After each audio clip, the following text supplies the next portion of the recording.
Seguimos con entrevistas aquí en la mañana informativa, esta vez para hablar del proceso electoral. Estamos ya en estudio con uno de los candidatos a la presidencia, Marcel Clot, del Partido Humanista. ¿Cómo está? Muy buenos días, gracias por acompañarnos.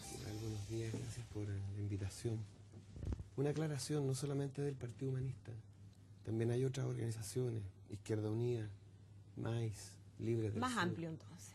Sí, es una coalición bueno que hemos aclarar. llamado Todos a la Moneda. Es un movimiento, Todos a la Moneda, que incluye dirigentes estudiantiles, dirigentes sociales, trabajadores. Marcel, me gustaría preguntarle en un comienzo respecto a lo que vimos este día lunes, el debate de la nueva mayoría de la Alianza de la Concertación para estas presidenciales. ¿Cuál es su opinión respecto al debate? Sé que ha sido crítico respecto a las primarias propiamente tal. Bueno, yo creo que en estricto rigor no fue un debate, fue una presentación de páginas web. Cada uno llegó ahí con su relato. ¿Qué faltó? ¿Confrontación de ideas?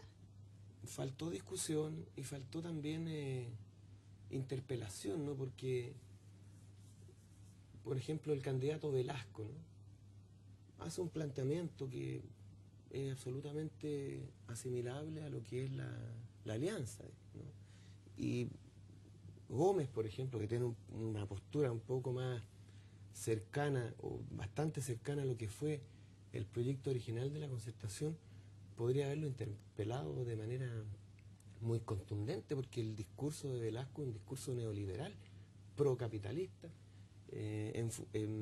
apoyando, digamos, todas las transformaciones económicas que se han hecho en los últimos 40 años. ¿Usted cree que no debiera estar en ese pacto? Porque Jaime Quintana, por ejemplo, dijo Andrés Velasco debiera estar en el debate del día jueves. Sí, pero claro, él lo dicen ahora, pero él fue ministro de Hacienda de la señora Bachelet. Entonces no se puede, la Concertación no puede desconocer que el discurso de Velasco es el más característico, es el más predominante, y las políticas que se desprenden de ese discurso han sido las políticas de la Concertación. Así que a mí me parece que estaba absolutamente en el ámbito político donde se ha desarrollado ese planteamiento y esas decisiones políticas. Marcel, ¿y qué pasa con los planteamientos de Michelle Bachelet, que ha sido cuestionada en el último tiempo por el supuesto giro a la izquierda que ha dado? ¿A usted le parece que es tal? Yo creo que, mira, el más deshonesto de todos los planteamientos fue el de la señora Bachelet. ¿Por qué? Porque ella, de alguna manera, intenta parecer que se acerca a un giro a la izquierda y habla de una nueva constitución y hace toda una argumentación diciendo, bueno, esta constitución no es democrática, hay que cambiarla, pero a reglón seguido dice, dentro del marco institucional, o sea, dentro de la misma constitución. Y eso es absolutamente imposible. Lo que ella plantea está en un espacio de indeterminación. Ahora, ¿falta claridad respecto a esa propuesta o usted cree que está ocultándola? Porque hay miembros del equipo de Bachelet, como Fernando Atria, que hablan de una asamblea constituyente. Y ella en varias oportunidades ha dicho, estoy evaluando, todavía no hay una definición respecto a cómo se va a llevar a cabo este cambio de constitución. Pero ella desacreditó la postura de Fernando Atria, porque finalmente ella dijo que esto tiene que ser en el marco de la Constitución, de la institucionalidad actual. Y Atria lo que dice es que precisamente hay que saltarse la Constitución actual, porque dentro de esta Constitución, que no es democrática, que fue hecha por 7 hombres, ¿no?, pertenecientes a lo más aristocrático de este país, a lo más conservador de la Iglesia Católica, aprobada en un plebiscito fraudulento y no democrático. Entonces no es una constitución, además que no permite institucionalmente, no permite cambios importantes, porque te exige votaciones muy altas, porque el plebiscito no es el plebiscito que admite no es vinculante, o sea, no obliga a las instituciones a responder a la voluntad mayoritaria. Entonces, ¿cómo vas a cambiar la Constitución en el marco de la Constitución actual que no permite los cambios? Y esa es la hipocresía. Y en este sentido, ¿usted cree que Michelle Bachelet ya tomó una definición respecto a eso y que no lo ha querido la transparentar? definición está determinada, y no solamente por lo que ha dicho Escalona, por lo que desautoriza finalmente y no apoya la postura de Atria, sino que por 20 años que gobernaron con esta Constitución y no les molestó nunca. Es más, Ricardo Lagos le cambia la firma al dictador Augusto Pinochet por la de él y la considera a partir de ese momento una constitución democrática. Entonces, ellos han gobernado, se han acomodado, han funcionado muy bien con esta constitución, con estas instituciones que crea este cuerpo jurídico. Ahora, por lo tanto, no hay ninguna legitimidad. No hay ninguna legitimidad en la postura que ella tiene. Marcel, porque aquí, quien sí habló abiertamente de una asamblea constituyente y lo ha dicho en varias oportunidades, José Antonio Gómez. Sí. ¿Usted tiene una postura cercana a él o en términos de idea? ¿Cuáles son sus diferencias? Él tiene postura cercana a las propuestas que nosotros hemos hecho. No es al revés la cosa. Porque también pasa lo mismo con Gómez, ¿no? 20 años gobernaron con esta constitución, 20 años estuvieron apoyando el arancel diferenciado, la educación lucrativa. Ellos pertenecen a un conglomerado que de alguna manera ha funcionado muy consistente, muy de acuerdo, muy cómoda con la institucionalidad pinochetista de la dictadura. Y recién ahora, porque aquí es lo que importa entender es esto, ¿por qué ahora el señor Gómez está planteando esto? ¿Y por qué la señora Bachelet intenta acomodarse? Habla también de la AFP estatal. Ella sabe, todos sabemos que la AFP estatal no es ninguna solución, que es lo mismo que el Banco del Estado. Es una solución que cambia el patrón, desde un privado a un Estado, pero no cambia la lógica de las pensiones capitalistas, individualistas y solamente basadas en la acumulación. ¿Y cómo se entiende entonces el respaldo, el apoyo del Partido Comunista a la candidatura de Michelle Bachelet? Veía que Tomás Mulián decía, por ejemplo, que el PC debiera apoyarlo usted en su candidatura, al menos en primera vuelta. Yo creo que el PC está equivocado.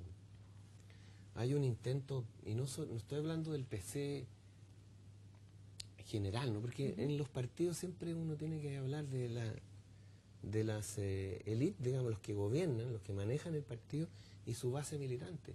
Y la base militante no va a votar por la señora Bachelet. ¿Por quién va a votar?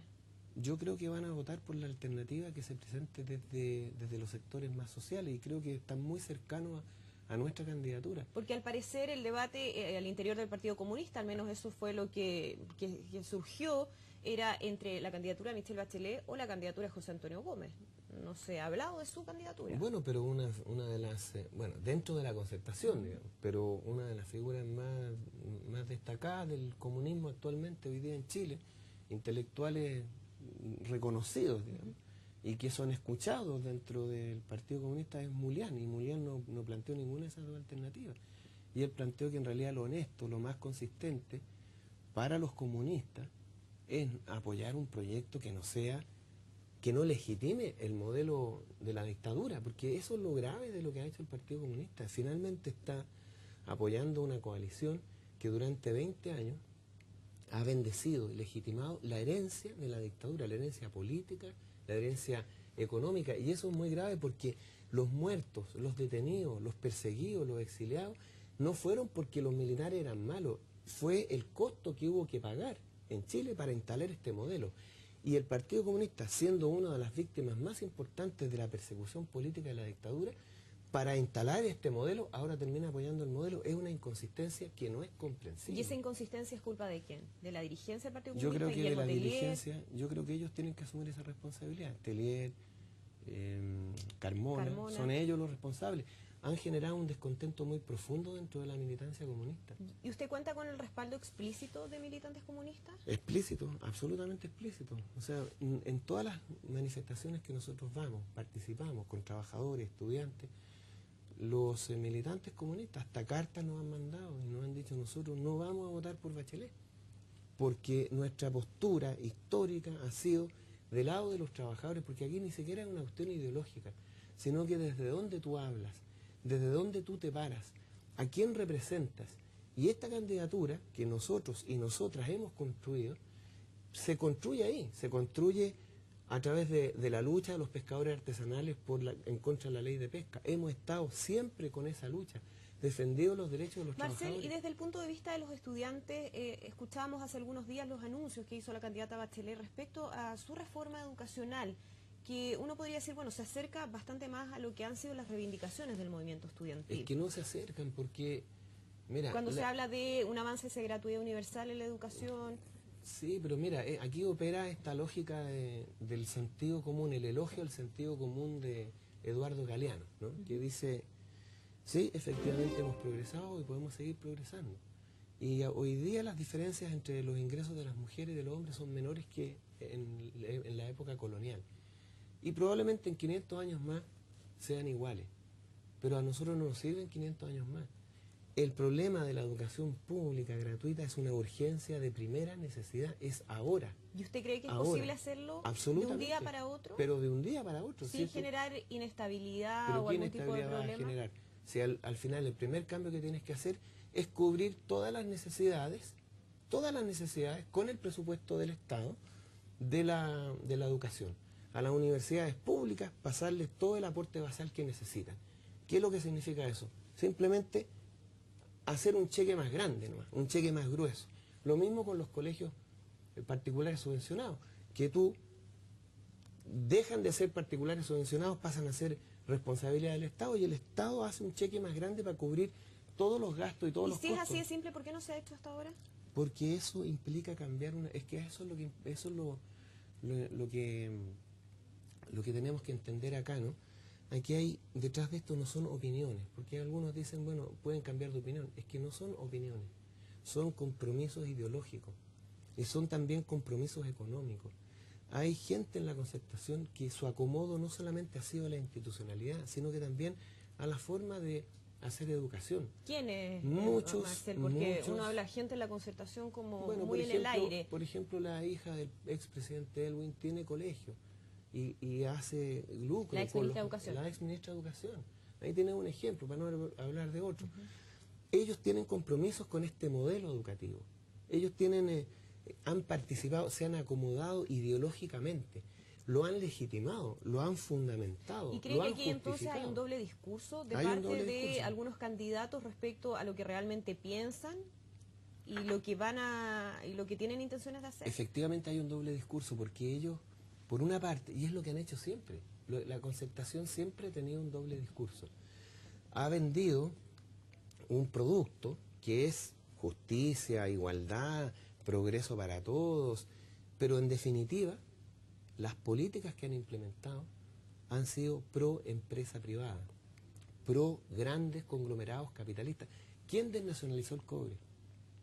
Cuando termina la dictadura militar, más del 85% del cobre seguía siendo producción estatal. Hoy día no llega ni al 30%.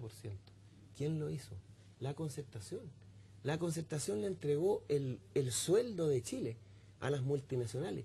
No solo eso, les permitió no pagar impuestos, les permitió hacer un conjunto de estrategias orientadas a evitar y a esconder el pago de impuestos. Es decir, ¿usted cree que ninguna de las actuales cartas de la Concertación van a significar un cambio para lo que se ha hecho en el último tiempo? Pero además la que va a ganar, que es la señora Bachelet, lo dijo claramente, todo dentro de la institucionalidad. Fíjate otra cosa que es importante, la reforma tributaria.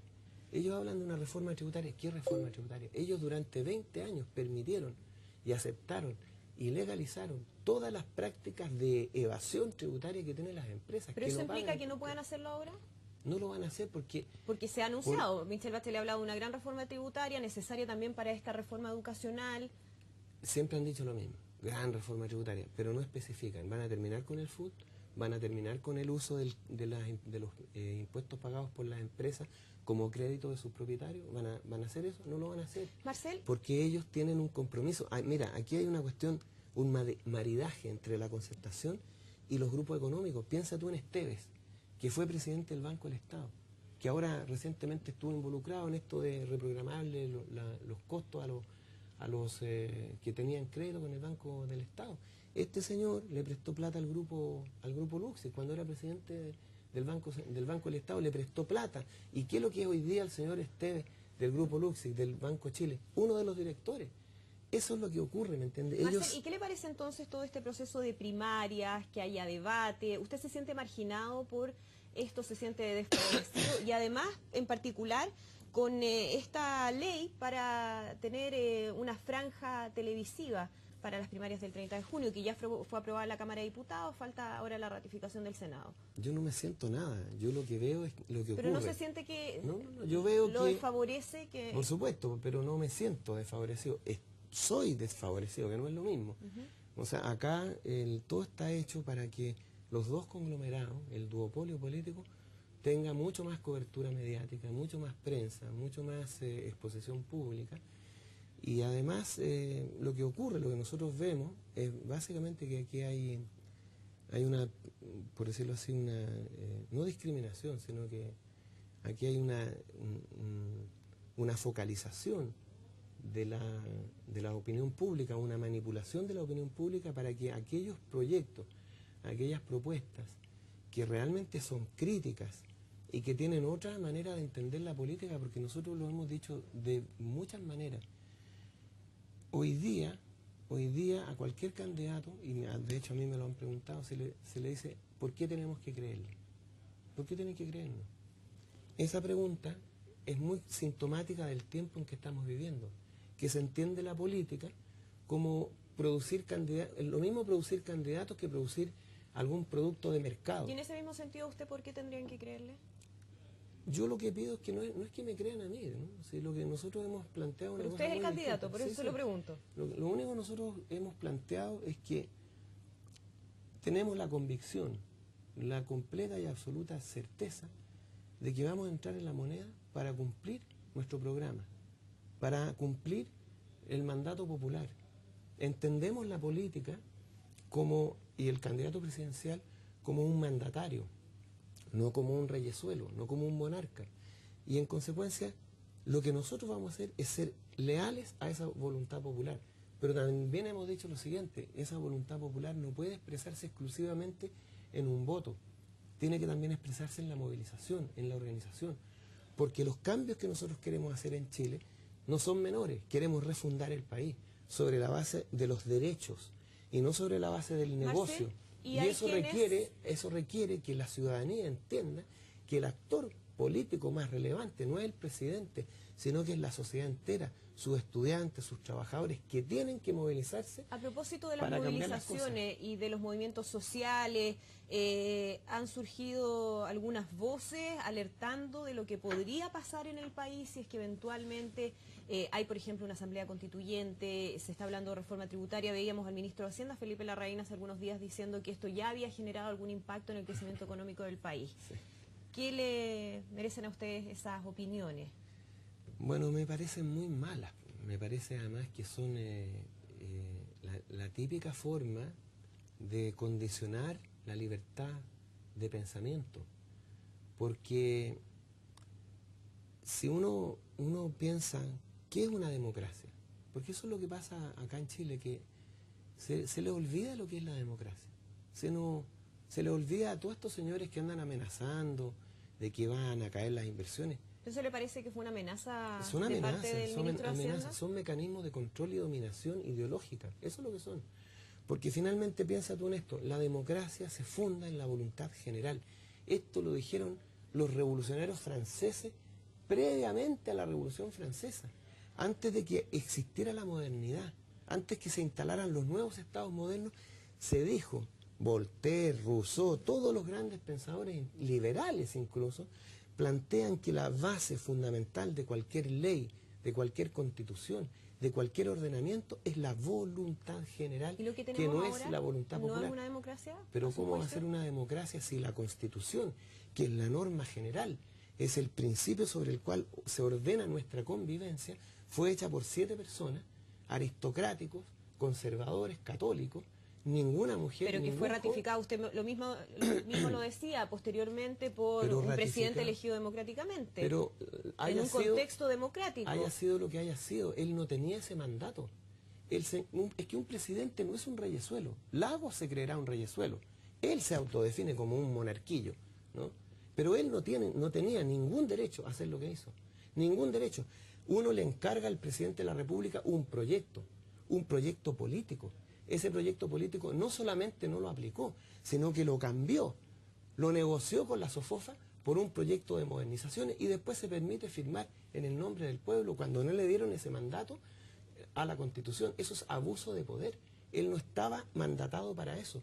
Un presidente, un candidato está mandatado para aplicar un proyecto político y nada más. La voluntad soberana del pueblo en un plebiscito democrático con registros electorales es lo que tiene que legitimar una constitución. Y en Chile nunca, menos en los últimos 40 años, hemos tenido una constitución democrática. Marcel. Y nuestra convivencia en consecuencia se rige por normas antidemocráticas. No somos una democracia. Usted ha dicho que cuenta con el respaldo de la ciudadanía, de movimientos sociales, de los estudiantes, que llena auditorios de las universidades. ¿Es suficiente eso para llegar a la presidencia? ¿Usted cree que efectivamente tiene posibilidad o es más bien una candidatura simbólica? Nosotros hemos dicho que esta candidatura se ha construido en la lucha de todas esas organizaciones. No hemos dicho nosotros representamos, hemos dicho que el proyecto que hemos levantado, el proyecto que hemos planteado, viene y se construye, por ejemplo, en las largas y por años conversaciones que hemos tenido con los pescadores artesanales, sus inquietudes, sus preocupaciones, con los trabajadores mineros, que nos conocen, que hemos estado con ellos en todas sus luchas, en todas sus demandas, con los estudiantes. Yo tengo 500 conferencias en el movimiento estudiantil en los últimos 20 años y en ninguna alguien puede decir que yo planteé la educación pagada o no o lucrativa. Siempre hemos planteado eso. Por lo tanto, de ahí surge esa es su base de apoyo. De ahí pero surge. ¿Es suficiente? Porque muchos creen que para llegar realmente a la moneda se necesita una base política quizás más importante para poder gobernar y para poder mantener un gobierno. Lo que pasa es que hoy día nadie tiene esa base política. Si tú te fijas, por ejemplo, las últimas elecciones municipales, municipales, ¿cuántos millones de votos sacó la Concertación y la Alianza? 3,6 millones de votos, entre los dos. Y son 13 millones de votantes. ¿Y eso por qué? Porque está deslegitimado el sistema, están deslegitimados estos bloques en particular. Están completamente deslegitimados porque no han sido honestos, han sido hipócritas, han faltado a la verdad, han vendido la idea de un país democrático cuando no lo son y ellos manejan este país de izquierda a derecha y de arriba hacia abajo y no han legitimado la voluntad mayoritaria de los chilenos, no han sido respetuosos, han traicionado a los movimientos sociales, han llegado a acuerdos, después desatienden esos acuerdos. Entonces hoy día nosotros decimos, mira, hay más de 7 millones de chilenos, más de 7 millones, que no van a votar ni por la Concertación ni por la Alianza. ¿Usted cree que usted puede captar ese voto? Nosotros hemos dicho que si logramos construir un proyecto consistente, encarnado como es este, y logramos transmitir la real encarnación que tiene este proyecto, porque este proyecto está encarnado en la historia de los últimos 40 años, desde el día del golpe militar hasta nuestros días. No hemos inventado, no hemos cambiado nuestra idea, no hemos modificado nuestro proyecto en función de los estudios de mercado que hoy día se hacen para determinar un candidato. ¿Y ese electorado no está más centrado, no está más vinculado al centro político? Porque muchos dicen, casi todas las candidaturas están de alguna u otra manera terminando de moverse hacia el centro, porque ahí es donde está el electorado indeciso, ahí es donde podría ampliar su base de apoyo. Es que no en su caso, no lo sabemos para dónde está inclinado ese electorado, pero sí hay mucho descontento. Hay una sensación mayoritaria de la gente de que este país en que vivimos no hay ningún derecho asegurado, sobre todo en los sectores más juveniles. ¿Cuál es nuestra certeza? Nosotros tenemos muy buena llegada en el mundo estudiantil. Como tú bien lo decías, llenamos el otro día estuvimos en Arica. Yo no había ido a Arica en el tiempo de la movilización estudiantil. Más de 500 estudiantes, sábado en la tarde, a las 7, llegué 1 hora atrasado, y ahí estuvieron, 3 horas conversando con ellos. Entonces, y mucha de esa gente es la que no vota. Y ellos son precisamente, el movimiento estudiantil es muy determinante en la orientación, porque tiene mucha credibilidad dentro de las otras organizaciones sociales. Nosotros creemos que tenemos una buena probabilidad, una muy buena probabilidad de llegar a la moneda, precisamente porque canalizamos ese descontento, porque este es un proyecto enraizado en la historia de los movimientos sociales, Marcel, no los representa, y porque de alguna manera hay un amplio sector, sobre todo en el ámbito de los estudiantes, que apoya este proyecto, y eso es un indicador de lo que miran los otros miembros de la sociedad. Yo creo que nadie tiene este año ganada y de hecho la misma señora Bachelet, si tú te fijas, trata de acomodar su discurso a lo que quieren los estudiantes. Ojo con eso. Lo trata de buscar, lo acomoda, le pone... Lo trata de montar lo más que pueda. Marcel. ¿Por qué? Porque saben ellos que el movimiento estudiantil va a determinar este año. Antes de terminar esta entrevista, pues ya se nos acaba el tiempo, quería preguntarle por lo que sucedió hace algunos días con usted en esta denuncia respecto al no pago de pensión alimenticia, pero no para explicar las razones, porque usted ya lo ha hecho, sino que para saber si usted siente que hay un afán de perjudicarlo en esta situación que se vivió. ¿Hubo alguna situación en particular de alguien que podría tratar de perjudicarlo de esta manera? Sí. ¿Quién? Yo no sé, porque acá uno se da cuenta, por ejemplo... Porque uno podría decir, bueno, eso es parte del ámbito de su vida privada. Exactamente, algo que no debió haber salido, porque además ni siquiera correspondió a la realidad, ¿no? Ni siquiera correspondió a la realidad. Y además tiene que ver con una cosa muy personal y privada, que no me parece bien que se lleve a los medios de comunicación. Ahora, ¿el comportamiento que tiene un candidato en privado no debiera ser público? ¿No puede ser un reflejo también de cuál va a ser su comportamiento? Sí, yo creo que sí, pero tampoco entrar en detalles, ¿no? Y porque además yo creo que he sido, y me asiste la certeza de que en relación a mi rol de padre, he cumplido a carta cabal y más allá de lo que normalmente se entiende el rol de padre. Por lo tanto, en ese sentido a mí no me complica. Lo que pasa es que se usa esto, porque la ¿Pero cosa quién lo usa? Lo usan los medios de comunicación. ¿Con qué objetivo? Con el objetivo de dañar la candidatura. Porque si tú te preguntas esto, ¿por qué todos los medios inmediatamente salieron a dar esta información? ¿Pero no le parece que es una información relevante? No me parece que es relevante, porque además ni siquiera ellos chequearon. Ni siquiera hubo una investigación, una determinación de los detalles de todo esto, ¿no? Simplemente se dio a conocer y se difundió de manera muy negativa, además, de manera muy negativa. Yo creo que aquí hay un intento por desacreditar la candidatura, porque efectivamente yo creo que esta candidatura les complica sobre todo a los sectores de la concertación. Aquí detrás de esto hay gente de la concertación. Y eso a mí no me cabe ninguna duda, porque piensa tú que detrás de la denuncia y la entrega de información. Detrás de la forma en cómo se trata. ¿Y por qué usted habla de gente de la concertación? Porque ¿quiénes? Son los mismos que, por ejemplo, es que yo no te puedo decir quiénes, porque yo tampoco estoy muy enterado. Es que entonces, ¿con qué información usted dice que es gente de la concertación? ¿En base a qué?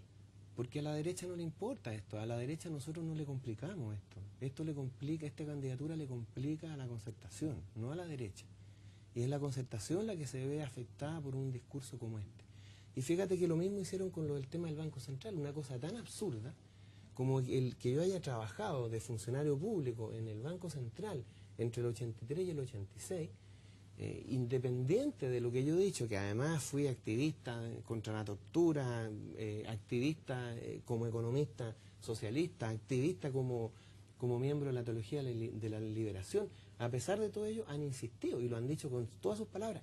Fue funcionario de la dictadura, asesor de Pinochet, trabajó para Carlos Cáceres. ¿Y le preocupa que se genere esta situación, que haya, por lo que entiendo de sus palabras, una especie de campaña para perjudicar su candidatura? O sea, sí, yo creo que eso va a ocurrir, es parte de la política y de la política sucia, porque acá el problema es ese, ¿no? El problema es que aquí no se hace política decentemente. Aquí se funda la política sobre la base de la descalificación del otro.